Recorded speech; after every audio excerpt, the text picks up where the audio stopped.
Jazz Great by Barbara Burt, illustrated by Betsy Day. Page 3. Kevin and Geeta hurried down the quiet hallway after school, rounded a corner, and pushed through a swinging door into the band room. Trumpets blared, saxophones wailed, and trombones boomed as the band members warmed up on their instruments. "Quiet, everyone!" shouted Mrs. Dupree, the music teacher. She had the only voice in the school louder than the band instruments. "I've got some great news today," she said. The tooting, honking, and squeaking quieted.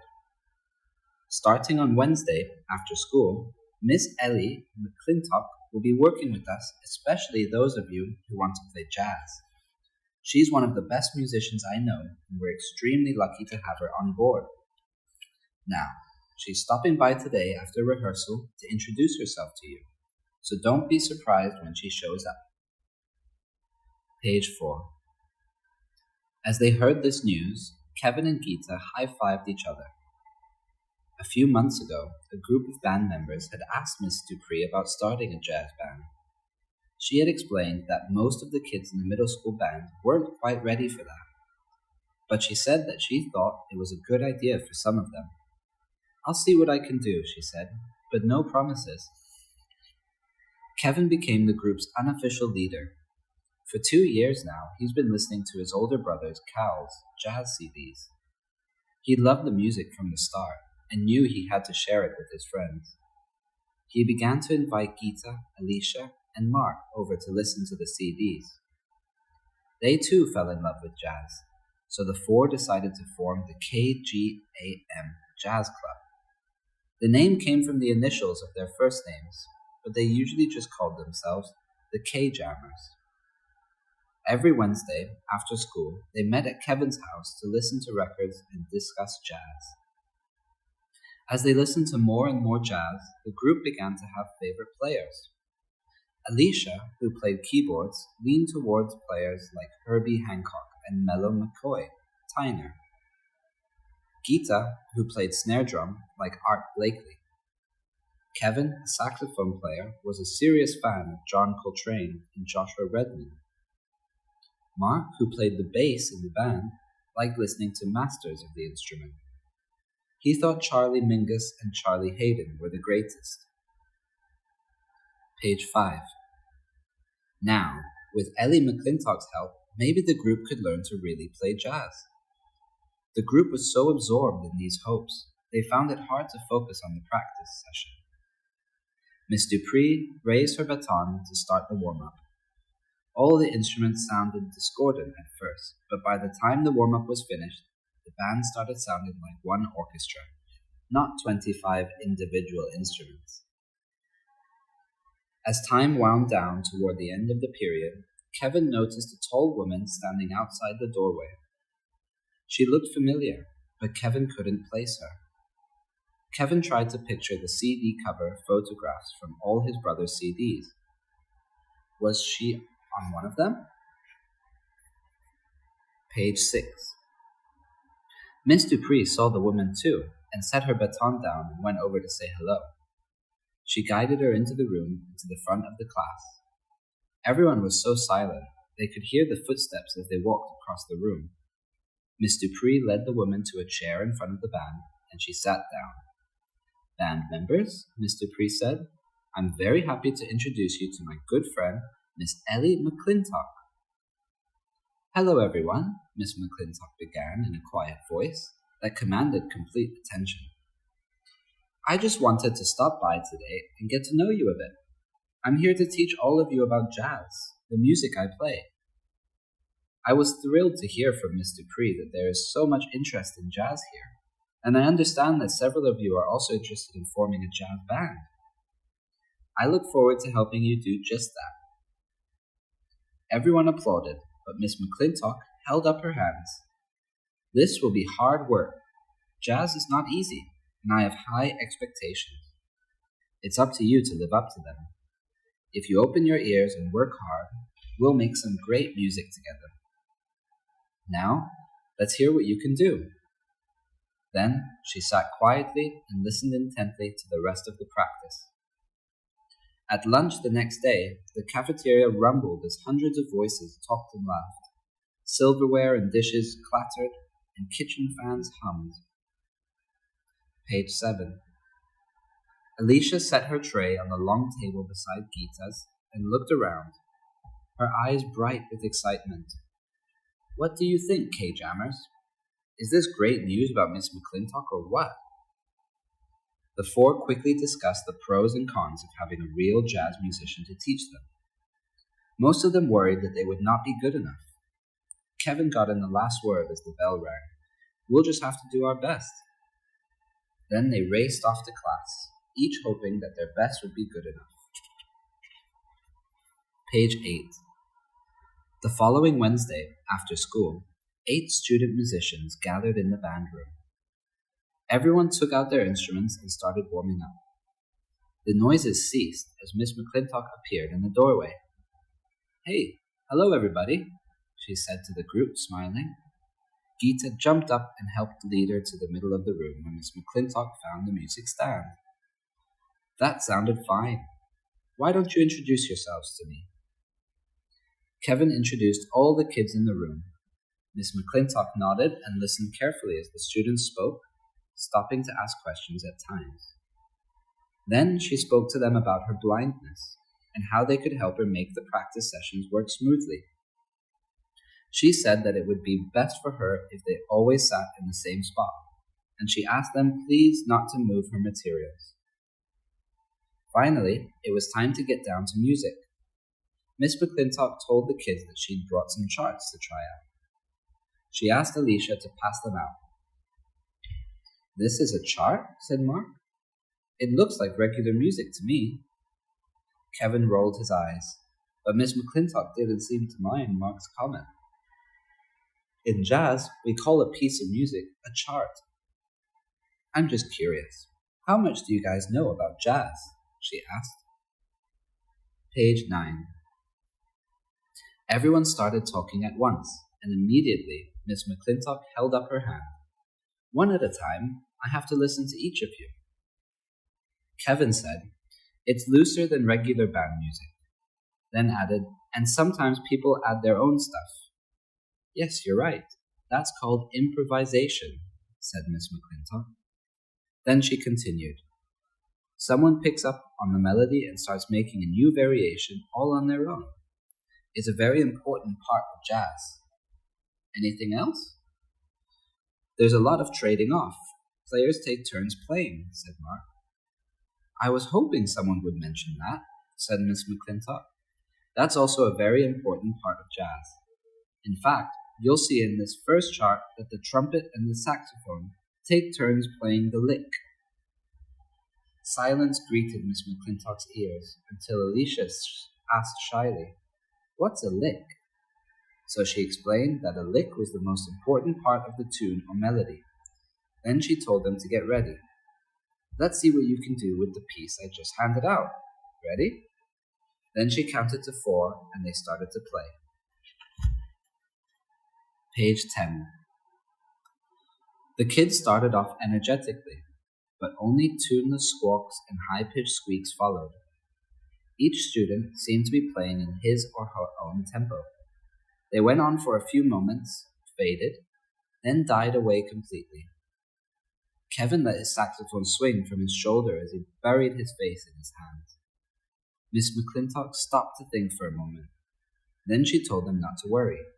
She said that maybe she was going a little too fast. "Take a look at the chart, guys," she said. "Does it look like something you'll be able to handle with some practice?" Alicia spoke up. "I think so, Miss McClintock. It's just that we aren't very good at sight-reading music yet. If we take it home and practice, it'll sound a lot better next Wednesday." "That's very good news." Miss McClintock smiled at the group and they relaxed. "We've all got some learning to do here," she told them. "Well, here's what it will sound like after we all practice." Miss McClintock turned on the tape recorder and the sounds of jazz filled the room. She played the tape several times in a row. Each time she hummed one of the instrument's parts. By the end of rehearsal, the band knew what they were supposed to sound like, but nobody was sure that they would ever get it right. Page 11. Mark and Alicia discussed the rehearsal as they walked home. Alicia thought that the way Miss McClintock broke the piece into small phrases was helpful. Mark admitted that he found it helpful when she hummed the clarinet part. "I really got a sense of how it should go," said Mark. "I think it will help me practice if I can remember how it sounded when she sang it." Then Mark burst into singing, "Dooby-dooby-doo-ba-doo-doo-doo," remembering the bass's notes. "That must be what she means by using your ears and not being dependent on the notes on the paper," said Alicia. "But I prefer the wrong notes on the bass to your voice any day," she added, laughing. Page 12. Things weren't much better at the next rehearsal. The kids had all practiced their parts. Miss McClintock established the beat. "Let's take it from the top, kids. 1, 2, 3, 4. The band broke into a rough but recognizable version of the piece. Miss McClintock seemed pleased with the progress, but worked the band through the piece over and over for a full hour. Each time through, she tried to iron out another flaw in the students' performance. It was hard work, but the hour flew by. When the session was over, Miss McClintock thanked the students for their concentration. "You all did very well today. I could hear real improvement there. Who knows? You keep going at this rate and maybe you can enter this year's student jazz competition down in New Orleans." "The what competition, Miss McClintock?" Alicia asked. "The student jazz competition is part of the big jazz festival at New Orleans. I've served as a judge for the competition a few times. They get some terrific bands there too." With the added incentive of going to the competition, the band practiced even harder. Weeks passed and they seemed to improve with every session. The kids often had trouble the first time they saw a new chart, but their sight-reading skills were getting steadily stronger, as was their feel for the music. Meanwhile, Miss McClintock had submitted their application for the jazz competition. Page 13. The jazz band added an extra rehearsal each week as the competition loomed closer. But one Wednesday, as they warmed up, they noticed that Miss McClintock seemed disappointed. The band didn't sound as good as usual, and the rehearsal seemed to drag. After they'd been rehearsing for about 30 minutes, Mr. Alvarez, the school principal, stopped by the doorway. He coughed to get the attention of the players. Then Miss McClintock motioned for them to quit playing. In the silence that followed, the principal said that he had an announcement to make. "Boys and girls," began Mr. Alvarez, somewhat nervously, "I'm so impressed with what you've accomplished. I can tell you have put a lot of work into this." He cleared his throat. "That makes what I'm about to tell you even harder to say." He paused briefly, then continued. "I know that you were all looking forward to entering the Student Jazz Festival in New Orleans, but the funding did not come through. I'm so sorry. We're making cutbacks elsewhere too. There's just no money to send you to the competition." The kids looked up in disbelief. How could that be? Everyone looked at Miss McClintock, but she just stood there, her face downcast. At the end of practice, the K-Jammers filed out of the room. Kevin, even more than the others, seemed lost in his own thoughts as he left. Mark leaned over to him and whispered, "Can you believe this? Man, I was ready to win that competition." Then Kevin gave him a non-answer. "How much money do we need?" At the end of the school week, everyone seemed to be in a hurry to get home for the weekend, but Kevin wasn't quite ready yet. He was heartsick about not going to the competition, and had spent most of the past 2 days dreaming up ways to get there. Seeing the principal in the hallway, Kevin gathered his courage and approached him. Page 15. "Mr. Alvarez?" Kevin stammered. "Yes, Kevin," said Mr. Alvarez. "Go ahead." "I was thinking about the student jazz competition," he said slowly. Then he plunged in. "Well?" What if we raise the money we need? Mr. Alvarez gave a sad chuckle. It's an excellent thought, Kevin, but you need to raise about $2,000. He shook his head. I just don't think it can be done. Kevin nodded in disappointment, said goodbye, and walked away. Page 17. Kevin hadn't given up, though. Over the weekend, he gathered the KGAM Jazz Club for a strategy session. At first, all they did was moan and complain.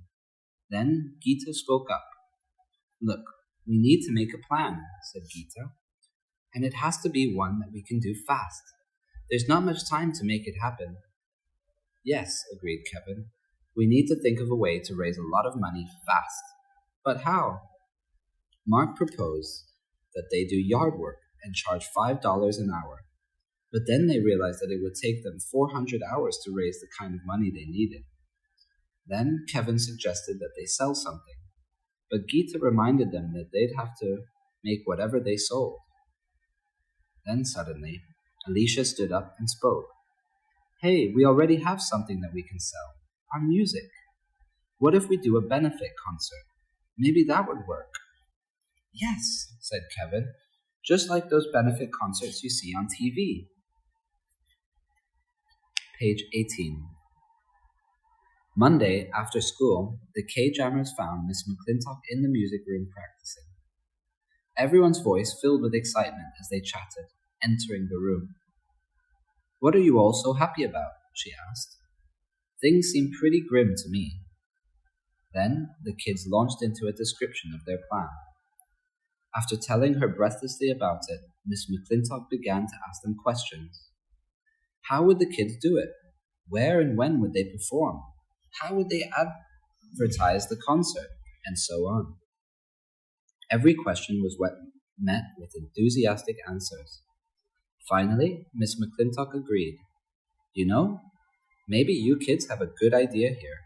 Let's give it a try, she said. I've overcome lots of hurdles in my day. Together we can clear this one too. Then a smile spread over her face. My own band, the McClintock Trio, might be willing to play with you too, and a few other jazz-playing friends might join in as well. I bet we could put together a genuine all-star roster for the concert. Maybe I'll start asking around about a place to play. The kids whooped with excitement. Miss McClintock chuckled for a moment, but then turned serious. If we do this, we do it well. You're going to have to know this music well enough to play it in your sleep. So practice, practice, practice. Page 19. 3 Wednesdays later, as the kids came around the corner for jazz band rehearsal, they noticed a swarm of adults in the band room. They recognized 2 people from the CD covers of the McClintock Trio, but they did not recognize the others. In the midst of the hubbub was Miss Dupree, setting out extra chairs and stands. She was more excited than the kids remembered ever seeing her. This is your lucky day, kids, said Miss Dupree as they arrived. You're about to play with some of the best jazz players in the state. Page 20. Silence filled the room as the students gawked at the famous musicians. Miss McClintock told them to get out their instruments, and then everyone could introduce themselves. She asked Kevin to pass out the charts. Let's start with this new arrangement of Take 5, she said.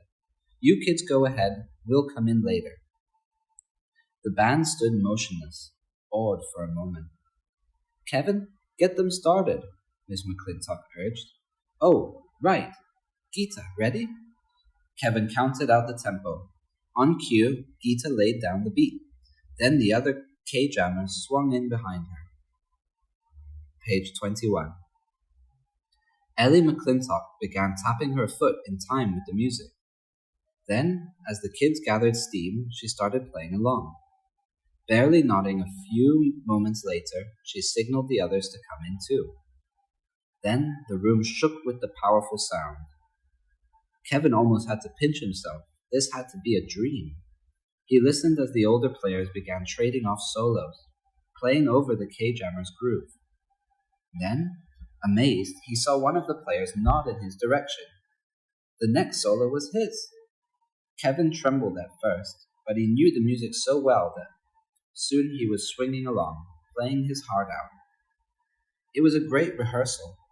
Everyone played with almost perfect concentration. The music just chugged along, stopping only occasionally when something needed to be adjusted. At the end, all the pros told the kids what a great job they were doing. They said that they were looking forward to appearing with them on stage at Hatfield Auditorium. Ellie McClintock was beaming. Page 22. The next afternoon, after school, the members of the KGAM Jazz Club began their publicity campaign. Mr. Timmerling, one of the art teachers, helped them make posters for the concert. Miss Gunderson, in the office, had suggested putting a notice about the concert in the school newsletter, and Mr. Etterman, who was the computer specialist, said he'd place a notice on the school's website. Miss McClintock was taking care of publicity in the newspapers. She had an interview with a local reporter and told all about the great music the band was making. On the Wednesday before the concert, the whole group met for one last rehearsal. A photographer from the newspaper was there, along with Mr. Alvarez and Mrs. Dupree. The pros played a couple of charts for the kids that they were going to play at the concert. The air was practically electric with creative energy. Page 23. Soon it was the night of the concert. The tickets had sold out. They had surpassed the $2,000 total they had been aiming for by $300. It seemed like everyone wanted to support the band. The musicians settled in their places, preparing to play. Page 24. Miss McClintock had told the kids to call her Ellie for the night. She said she had never played jazz under the name Miss McClintock and wasn't going to start now. She warned them that the spotlights would be bright when the curtain opened. Then she laughed and said that the lights had never bothered her. The kids relaxed a little. As the curtain opened, the blast of light hit their faces, and the audience rose up, clapping wildly. Through the din, the kids could hear Ellie counting, 1, 2, 3, 4, and they were off. New Orleans, here we come, thought Kevin.